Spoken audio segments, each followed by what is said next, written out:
ಹರೇ ಶ್ರೀನಿವಾಸ. ಇವತ್ತು ಬಾದಾಮಿ ಹಲ್ವಾ ಹೇಗೆ ಮಾಡೋಣ ಅಂತ ನೋಡೋಣ.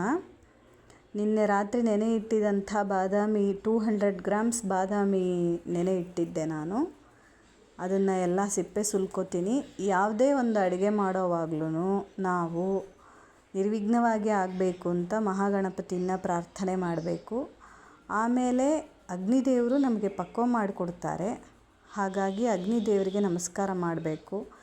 ಎಲ್ಲ ದೇವತೆಗಳು ನಮ್ಮೊಳಗೆ ನಿಂತು ಮಾಡಿಸ್ತಾರೆ. ಹಾಗಾಗಿ ಎಲ್ಲ ದೇವತೆಗಳಿಗೂ ನಮಸ್ಕಾರ ಮಾಡಿ, ದೇವರಿಗೆ ಎಲ್ಲರಿಗೂ ನಮಸ್ಕಾರ ಮಾಡಿ ನಾವು ಒಂದು ವಿಷಯವನ್ನು ಪ್ರಾರಂಭ ಮಾಡಬೇಕು. ನೋಡಿ, ನಾನಿವಾಗ ಬಾದಾಮಿ ಪೂರ್ತಿ ಸಿಪ್ಪೆ ಸುಲ್ಕೊಂಡು ಇಟ್ಕೊಳ್ತಾ ಇದ್ದೀನಿ. ಇದು ತುಂಬ ಒಳ್ಳೆಯದು. ಬಾದಾಮಿ ಸಿಪ್ಪೆ ಸುಲಿದ ಬಾದಾಮಿ ಖಾಲಿ ಹೊಟ್ಟೆನಲ್ಲಿ ತಗೊಳ್ಳೋದು ಒಳ್ಳೆಯದು. ಬೆಳಗ್ಗೆ ಎದ್ದು ಸ್ನಾನ ಮಾಡಿ ನಿತ್ಯ ಕರ್ಮಗಳನ್ನು ಮುಗಿಸ್ಕೊಂಡು ನೀರು ಕುಡಿದೆ ಖಾಲಿ ಹೊಟ್ಟೆನಲ್ಲಿ ಬಾದಾಮಿ ತಿಂದರೆ ನೆನಪಿನ ಶಕ್ತಿ ಭಾಳ ಆಗತ್ತೆ ಅಂತ ಹೇಳ್ತಾರೆ. ಮತ್ತು ಮೈ ಕೂಡ ದೃಢ ಆಗತ್ತೆ, ಒಳ್ಳೆ ಶಕ್ತಿ ಬರುತ್ತೆ ಮೈಯಲ್ಲಿ. ಕೈಕಾಲು ನೋವು ಇದ್ದವರಿಗೂ ಕೂಡ ಈ ಒಂದು ಖಾಲಿ ಹೊಟ್ಟೆನಲ್ಲಿ ಸುಲಿದ ಬಾದಾಮಿ ತಿಂದರೆ ಭಾಳ ಒಳ್ಳೆಯದು. ಇದೆಲ್ಲವನ್ನು ನಾನು ಸುಲ್ಕೊಂಡು ಇಟ್ಕೊಳ್ತೀನಿ. ಎಲ್ಲವೂ ಸುಲ್ಕೊಂಡಾದ್ಮೇಲೆ ನಾನು ಇದನ್ನು ಮಿಕ್ಸಿಗೆ ಹಾಕ್ಕೋತೀನಿ. 200 ಗ್ರಾಮ್ಸ್ ಬಾದಾಮಿ ಸಾಕು. ಇನ್ನೂ ಜಾಸ್ತಿ ಮಾಡ್ಕೊಳ್ತೀನಿ ಅನ್ನೋರು ಇನ್ನೂ ಮಾಡ್ಕೊಳ್ಬೋದು. ಇವಾಗ ನಾನು ಪೂರ್ತಿ ಎಲ್ಲ ಸುಲ್ಕೊಂಡು ಇಟ್ಕೊಂಡಿದ್ದೀನಿ. ನೋಡಿ, ಇದನ್ನು ಮಿಕ್ಸಿಗೆ ಹಾಕ್ಕೋತೀನಿ ನಾನು. ಮಿಕ್ಸಿಗೆ ಹಾಕ್ಕೊಂಡು ಸ್ವಲ್ಪ ನೀರು ಹಾಕ್ಕೊಂಡು ಮಿಕ್ಸಿಗೆ ಹಾಕ್ಕೋಬೇಕು. ಅದು ಬಾದಾಮಿ ನೆನೆ ಇಟ್ಟಿದ್ದು ನೀರಿತ್ತು ಅಂತಂದ್ರೂ ಕೂಡ ಅದನ್ನು ಮಿಕ್ಸಿಗೆ ಹಾಕ್ಕೋಬೋದು, ಬಹಳ ಒಳ್ಳೆಯದು. ಸ್ವಲ್ಪ ಹಾಕ್ಕೋಬೇಕು. ತುಂಬ ಹಾಕ್ಕೊಂಬಿಟ್ರೆ ಅದು ನೈಸಾಗಿ ರುಬ್ಕೊಳ್ಳಲ್ಲ.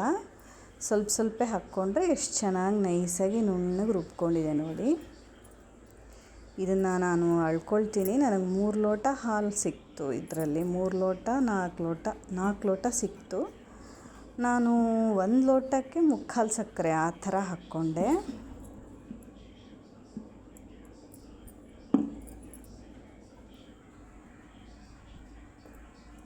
ಒಂದು ಲೋಟಕ್ಕೆ 3/4 ಸಕ್ಕರೆ ಸಾಕು. ಬಾದಾಮಿನಲ್ಲೇ ಸಿಹಿ ಅಂಶ ಇರೋದರಿಂದ 1 ಲೋಟಕ್ಕೆ 3/4 ಸಕ್ಕರೆ. ಹಾಗಾದರೆ 4 ಲೋಟ 3 ಲೋಟಕ್ಕೆ ಎಷ್ಟು ಸಕ್ಕರೆ ಬೇಕಾಗ್ಬೋದು ಅಂತ ಅಂದ್ಕೊಂಡು ನೀವು ಹಾಕ್ಕೊಳ್ಬೇಕು. ಅದರೊಳಗೆ ಸ್ವಲ್ಪ ಸಕ್ಕರೆ ಅಂಟ್ಕೊಂಡಿರತ್ತಲ್ಲ, ಅದನ್ನು ಒಂಚೂರು ನೀರು ಹಾಕ್ಕೊಂಡು ಹಾಕ್ಕೋಬೇಕು. ನೋಡಿ, ಇದನ್ನು ಹಾಕ್ಕೊಂಡ್ರೆ ಆಯಿತು. ಸಕ್ಕರೆನ ಸ್ವಲ್ಪ ಮಿತವಾದ ಉರಿ ಅಂತಂದರೆ ಇಂಡಕ್ಷನಲ್ಲಿ ಉರಿ ಅಂತ ಬರಲ್ಲ, ಮಿತವಾದ ಹೀಟಲ್ಲಿ ಇಟ್ಕೊಂಡು ನಾವು ಅದನ್ನು ಪಕ್ವ ಮಾಡ್ಕೋಬೇಕು. ಸಕ್ಕರೆ ಎಲ್ಲ ಚೆನ್ನಾಗಿ ಕರಗಬೇಕು. ಇದು ಒಂದು 10 ಸೆಕೆಂಡ್ಸ್ ಕೈ ಸೋತ್ರೆ ಬಿಡ್ಬೋದು ಅಷ್ಟೇ ಹೊರತು ಭಾಳ ಹೊತ್ತು ಬಿಟ್ಟರೆ ಸೀದ್ ಬಿಡುತ್ತೆ. ಅದಕ್ಕೆ ಭಾಳ ಹೊತ್ತು ಬಿಡೋದು ಬೇಡ. ಇದನ್ನು ತಯಾರಿಸ್ತಾ ಇರೋದು ಒಳ್ಳೆಯದು. ಆ ಥರ 10 ಸೆಕೆಂಡ್ಸ್ ನಿಮಗೆ ಕೈ ನೋವಾಗಿದೆ ಬಿಡಬೇಕು ಅಂತ ಅನಿಸೋವಾಗ ಆ ಸೌಟನ್ನು ಒಳಗಡೆ ಇಟ್ಬಿಟ್ಟು ನೀವು ಬಿಟ್ರಿ ಅಂತಂದರೆ ಆ 10 ಸೆಕೆಂಡ್ಸಲ್ಲಿ ಉಕ್ಕಿ ಬರಲ್ಲ ಮತ್ತು ಸೀದಲ್ಲ. ಹೀಗೆ ಚೆನ್ನಾಗಿ ಮಾಡ್ಕೊಳ್ತಾ ಇರಿ.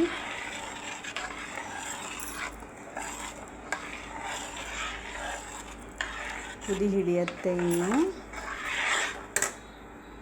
ಇನ್ನು ಕುದಿ ಹಿಡಿದಿದೆ ನೋಡಿ, ಎಷ್ಟು ಚೆನ್ನಾಗಿ ಬರ್ತಾ ಇದೆ.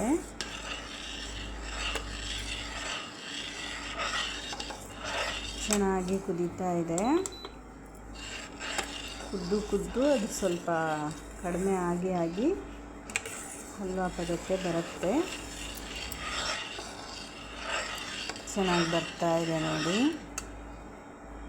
ಗಟ್ಟಿಯಾಗಿದೆ ನೋಡಿ. ಇವಾಗ ಎಷ್ಟು ಚೆನ್ನಾಗಿ ಉಕ್ಕಿ ಬಂದಿದ್ದೆಲ್ಲ ಕಡಿಮೆ ಆಗಿ ಚೆನ್ನಾಗಿ ಗಟ್ಟಿ ಆಗ್ತಾ ಬರ್ತಾ ಇದೆ. ಬಿಡದೆ ತಯಾರಿಸ್ತಾ ಇರಿ. ಅದು ಬಾಣಲೆ ಗಂಟೆ ಬರ್ತಾ ಇದೆ ಅಂತಂದರೆ ಬೇಯ್ತಾ ಇದೆ ಅಂತ ಅರ್ಥ.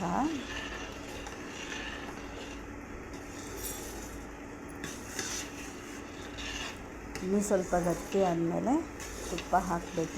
ಇದಕ್ಕೆ ಜಾಸ್ತಿ ತುಪ್ಪ ಎಲ್ಲ ಬೇಡ. ನೋಡಿ ಇಷ್ಟು ಬರ್ತಾಯಿದೆ.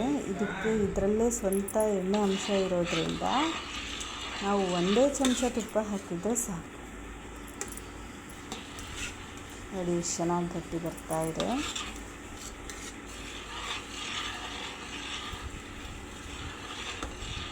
ಇದು ಸ್ವಲ್ಪ ಸಿಡಿಯೋ ಹಾಗಾದ ತಕ್ಷಣ ಇನ್ನೂ ನೀವು ಬಿಸಿನ ಕಡಿಮೆ ಮಾಡ್ಕೊಳ್ಳಿ. ಇಂಡಕ್ಷನ್ ಟೆಂಪ್ರೇಚರ್ ಕಡಿಮೆ ಮಾಡಿಕೊಂಡು ನೀವು ಕುಕ್ ಮಾಡ್ಕೊಳ್ಳಿ.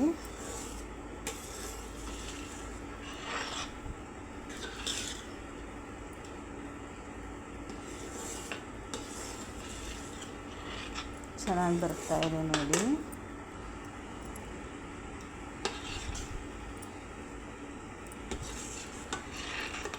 ಈ ಒಂದು ಕನ್ಸಿಸ್ಟಿವ್ನಲ್ಲಿ ನಾವು ತುಪ್ಪ ಹಾಕ್ಕೋಬೇಕು. ನಿಮ್ಮ ಇಂಡಕ್ಷನ್ ಯಾವ ಥರ ನಿಮಗೆ ಕೆಲಸ ಮಾಡುತ್ತೋ ಆ ಥರ ನೀವು ಮಾಡ್ಕೊಳ್ಳಿ. ಇಲ್ಲ ನೀವು ಗ್ಯಾಸ್ ಮೇಲೆ ಮಾಡ್ಕೊಳ್ತೀವಿ ಅಂದರೆ ಸಿಮ್ಮಲ್ಲಿ ಇಟ್ಕೊಳ್ಳಿ.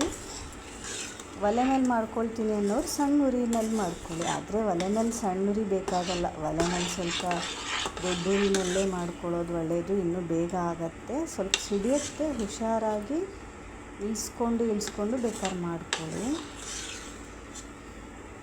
ಒಲೆ ಮೇಲೆ ಮಾಡಬೇಕಾದ್ರೆ ತುಂಬ ಹುಷಾರಾಗಿರಿ. ಸ್ವಲ್ಪ ದೂರ ಕುತ್ಕೊಂಡು ಮಾಡ್ಕೊಳ್ಳಿ. ಚೆನ್ನಾಗಿ ಈಗ ಗಟ್ಟಿಯಾಗಿದೆ ನೋಡಿ.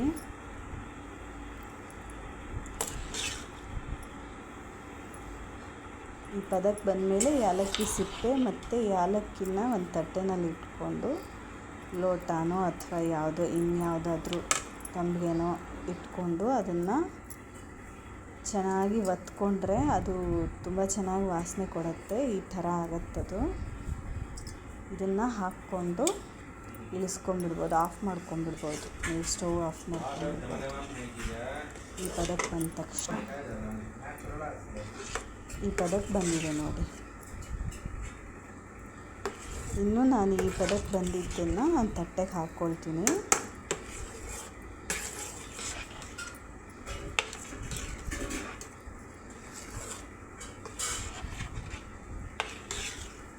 ಇನ್ನು ಇದನ್ನು ತಟ್ಟೆಗೆ ಹಾಕ್ಕೊಂಡು ಇಟ್ಟಿದ್ದೀನಿ ನೋಡಿ. ಇದು ಚೆನ್ನಾಗಿ ಆರಬೇಕು. ಮಕ್ಕಳಿಗೆ ಈ ಥರ ಸಿಪ್ಪೆ ಸುಲಿದ ಬಾದಾಮಿ ತಿನ್ನಲ್ಲ ಅಂತಂದರೆ ಈ ಥರ ಹಲ್ವಾ ಮಾಡಿಕೊಡಿ, ಒಳ್ಳೆಯದು. ಎಷ್ಟು ಚೆನ್ನಾಗಿ ಆರಿ ಎಷ್ಟು ಚೆನ್ನಾಗಿ ಹಲ್ವಾ ಪದಕ್ಕೆ ಬಂದಿದೆ ನೋಡಿ.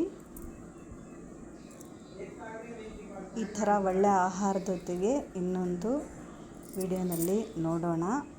ಎಲ್ಲರಿಗೂ ದೇವರು ಒಳ್ಳೇದು ಮಾಡಲಿ. ಜೈ ಶ್ರೀರಾಮ್.